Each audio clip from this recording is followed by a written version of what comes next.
आप सभी का अपना YouTube चैनल MK एग्ज़ाम में स्वागत है। तो चलिए दोस्तों, आज का जो वीडियो होने वाला है यह आप लोगों का हिस्ट्री विषय जो है क्लास 11th के हिस्ट्री विषय जो है उसके जो मेन इंपॉर्टेंट क्वेश्चन है उसको मैं इस वीडियो में लाया हूं। अगर आप लोगों को ये वीडियो अच्छा लगे तो चैनल को ज़रूर सब्सक्राइब कर दीजिएगा, साथ ही साथ बेल के आइकन को भी दबा दीजिएगा और दोस्तों के साथ शेयर कर दीजिएगा। तो चलिए पहला क्वेश्चन क्या दिया गया है देखते हैं। यहाँ पर जो पहला क्वेश्चन है वह आपका इस प्रकार है कि पुनर्जागरण सर्वप्रथम इटली में ही क्यों हुआ। कहा जा रहा है कि पुनर्जागरण जो हुआ था वह सर्वप्रथम इटली में ही क्यों हुआ था। इसका आंसर इस प्रकार दीजिएगा कि पुनर्जागरण सर्वप्रथम इटली में ही हुआ क्योंकि इटली एक समृद्ध देश था। इटली में समृद्धता का कारण विदेशी व्यापार था। उसके बाद इटली में पुनर्जागरण का एक कारण यह भी था कि यह प्राचीन रोम सभ्यता का जन्म स्थल रहा था। उसके बाद इटली में विभिन्न जातियों का समागम था। उसके बाद इटालियन स्कूलों तथा विद्यालयों के धर्मनिरपेक्ष स्वरूप ने इटली में पुनर्जागरण के विकास में सहायता दी। उसके बाद तीनोपुल के पतन के पश्चात वहाँ के विद्वानों ने भागकर इटली में नगरों में आश्रय लिया था। ठीक है, इटली के नगरों में आश्रय लिया था। उसके बाद इटली में ही समृद्ध नागरिकों की स्थापना हुई थी। उसके बाद दिया गया है शिक्षा के स्वरूप में परिवर्तन किया गया था। तो इस प्रकार आप इटली में ही पुनर्जागरण होने का कारण बता सकते हैं। नेक्स्ट आप देख सकते हैं यहाँ पर क्या दिया गया है कि विज्ञान और प्रदर्शन में अरबियों का क्या योगदान रहा। तो इसका आंसर दीजिएगा विज्ञान और प्रदर्शन के क्षेत्र में अरब लोगों का योगदान इस प्रकार है। पूरे मध्यकाल में ईसाई गिरजाघरों और मठों के विद्वान यूनानी और रोम के विद्वानों की कृतियों से परिचित थे, पर इन लोगों ने इन रचनाओं का प्रचार प्रसार नहीं किया था। ठीक है, इसके बाद 14वीं सदी में उनके विद्वानों ने प्लेटो और अरस्तु के ग्रंथों के अनुवादों को पढ़ा था। ठीक है, उसके बाद दूसरी ओर यूरोप के विद्वान यूनानी ग्रंथों के अरबी अनुवादित पुस्तकों का अध्ययन कर रहे थे और यूनानी विद्वान अरब और फारसी विद्वानों की कृतियों का अनुवाद कर उन्हें अन्य यूरोपीय देशों में प्रसारित कर रहे थे। ये ग्रंथ प्राकृतिक विज्ञान, गणित, खगोल विज्ञान, औषधि विज्ञान और रसायन विज्ञान से संबंधित थे। ठीक है, उसके बाद कहा जा रहा है कि टोलमी के आलमगेस्ट में अरबी भाषा के विशेष उपपद अल का उल्लेख है जो कि यूनानी और अरबी भाषा के बीच रहे संबंधों को दर्शाता है। उसके बाद स्पेन के अरबी दार्शनिक इब्न रुश्द ने दार्शनिक ज्ञान और धार्मिक विश्वासों के बीच रहे तनावों को सुलझाने की चेष्टा की।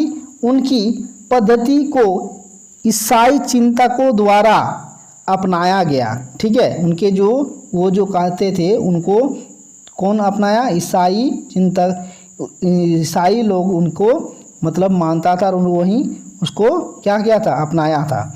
उसके बाद दिया गया है विश्वविद्यालयों और पाठ्यक्रमों में कानून, चिकित्सा और धर्मशास्त्र विषय का बड़ा महत्व था, पर धीरे धीरे इटली और अन्य यूरोपीय देशों के विद्यालयों में मानवतावादी विषयों को पढ़ाया जाने लगा।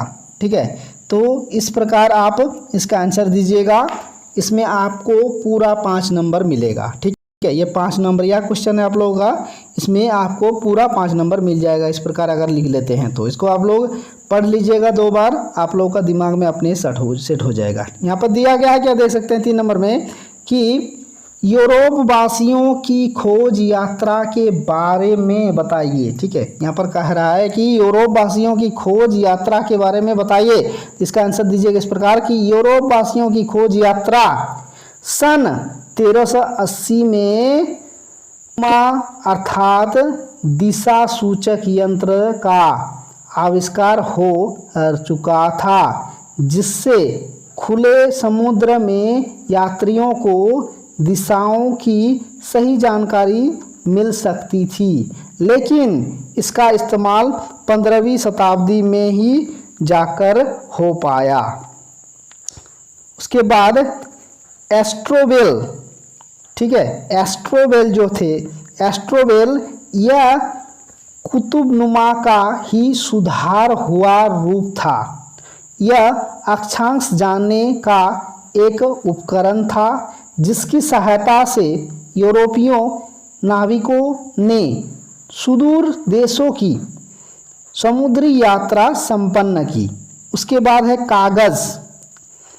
कागज़ कागज़ मगध युद्ध में अरबियों के माध्यम से यूरोप वासियों ने कागज़ बनाने की कला सीखी। इससे पूर्व जानवरों की खालों पर पेड़ों की छालों का प्रयोग लिखने के लिए किया जाता था। ठीक है, उसके बाद मगर अब एक विशिष्ट प्रकार की घास की खोज की गई, जिससे कागज़ बनाया गया। ठीक है, उसके बाद कहा जा रहा है कि यूरोप में पहले रोमन अंकों का उपयोग हुआ। ठीक है, आदि का प्रयोग होता था। यूरोप में पहले रोमन अंक जैसे 1, 2, 3 जिस प्रकार दिया गया है, इस प्रकार आदि का प्रयोग होता था, जिनसे गुना भागा में कुछ व्यावहारिक कठिनाइयाँ उत्पन्न होती थी। अरबों के संपर्क में आने से यूरोप वासियों को भारतीय अंक पद्धति 1, 2, 3 जो हम लोग लिखते हैं, इस प्रकार का ज्ञान हुआ, जिनसे गणित के क्षेत्र में क्रांतिकारी परिवर्तन किए। उसके बाद दिया गया है कि 1477 में टालेमी की ज्योग्राफी नामक पुस्तक पढ़ने से यूरोप वासियों को दुनिया के बारे में कुछ जानकारी मिली। टालेमी ने बताया था कि दुनिया गोल है। उसके बाद 15वीं शताब्दी में स्पेन और पुर्तगाल के लोग इन खोज यात्रा में सबसे आगे रहे। इन यात्रियों के 3 प्रमुख कारण थे। 1 नंबर व्यापारिक मंदी से बचने तथा सोने चांदी की प्राप्ति की आशा। दूसरी नंबर बाहरी दुनिया के लोगों को ईसाई बनाने के लिए संभावना। तीसरा नंबर राजनीतिक नियंत्रण। ठीक है, तो इस प्रकार 3 उसका प्रमुख कारण थे।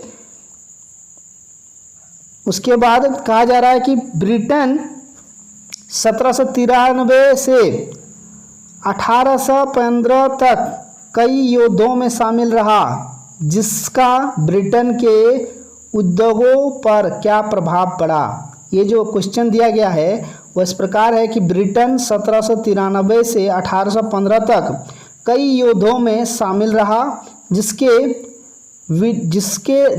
ब्रिटेन के उद्योगों पर क्या प्रभाव पड़ा। तो इसका आंसर इस प्रकार दीजिएगा कि ब्रिटेन 1793 से 1815 तक कई युद्धों में शामिल रहा, जिसका ब्रिटेन को उद्योगों पर निम्न प्रभाव पड़ा। वह क्या है आपका 1 नंबर में, युद्धों के परिणाम स्वरूप देश की अर्थव्यवस्था चरमरा गई। ठीक है, दूसरा नंबर यूरोप के साथ युद्धों के कारण उसका व्यापार वहाँ से अलग हो गया। उसके बाद देख सकते हैं यहाँ पर क्या दिया गया है कि व्यापारियों के बंद हो जाने पर प्रभाव वहाँ की फैक्ट्रियों पर भी पड़ा, जिससे वे उद्योग धंधे व कारखाने शीघ्र बंद हो गए। उसके बाद उद्योग धंधों व कारखानों के बंद हो जाने की वजह से मजदूर विवश हो गए और बेरोजगारी के कारण वे भुखमरी के शिकार होने लगे। उसके बाद दिया गया कि नेपोलियन बोनापार्ट की मध्य महाद्वीपीय व्यवस्था या आर्थिक बहिष्कार की नीति ने इंग्लैंड को आर्थिक संकट में फंसा दिया। वस्तुतः नेपोलियन इंग्लैंड के विदेशी व्यापार को समाप्त कर देना चाहता था। ठीक है, उनका लक्ष्य था कि इंग्लैंड की जो आर्थिक संकट है उसको बढ़ा दिया जाए और उसका जो विदेशी व्यापार है उसको समाप्त कर दिया जाए। उसके बाद कहा जा रहा है कि इंग्लैंड में रोटी तथा मांस की कीमतें आसमान छूने लगी। साथ साथ इंग्लैंड की मुद्रा का भी अवमूल्यन हुआ। ठीक है, आप लोगों के लिए बहुत ही इंपॉर्टेंट है, आप लोग इसको पढ़ लीजिएगा। इसी प्रकार का क्वेश्चन आप लोगों का परीक्षा में भी आएगा, तो आप लोग इसको अगर लिख पाते हैं तो 5 नंबर आपको पूरा दिया जाएगा। तो चलिए फिर मिलते हैं दूसरे वीडियो में आपसे। थैंक यू, धन्यवाद, जय हिंद।